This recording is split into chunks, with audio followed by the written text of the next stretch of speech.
A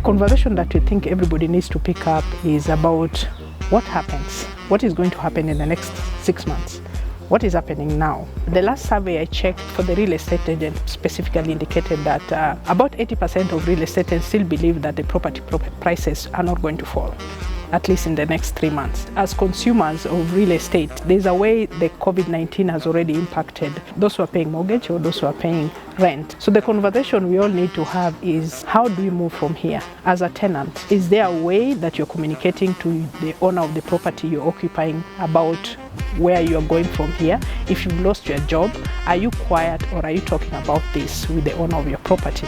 As a landlord, who is initiating this first conversation about what is happening? Are you going to be discussing with your tenant the delay in rent, or if there's any cushion that can be provided on both ends so that you can have amicable ongoing relationship? If no conversation happens, then you're going to have a conflict.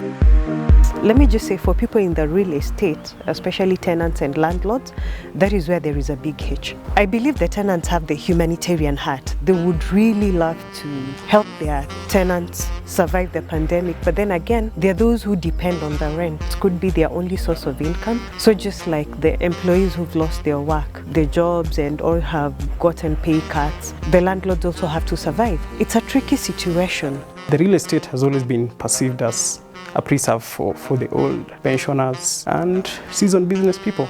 But the real estate sector is quite large.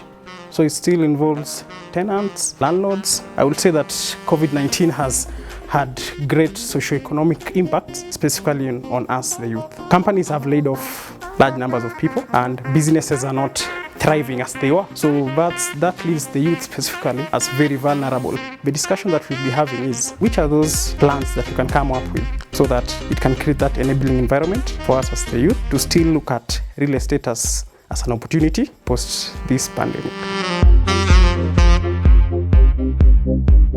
If this is their source of income, if I'm going to say maybe my tenants are supposed to stay rent-free for 3 months, what do I have to cushion me in terms of the taxes that I'm supposed to pay? If you're not cushioning me, then it's going to be hard for me as a landlord to waiver that rent. Because whether I own a property in Kibera, whether I own one in Lavington, at the end of it all, the cries of the tenants are the same. At the end of it all, paying the rent becomes an issue. That is something that didn't come out clear, and it still hasn't come out clear. Maybe it's time the government listened to what the Landlords Association said. We really don't know what the landlords are also going through. So probably there's need to have maybe the tenants, the landlords and the government to sit so that it becomes a win-win situation for the tenants, for the landlords, in a way that none of the parties will benefit more than the other, but at the same time, all of them being cushioned.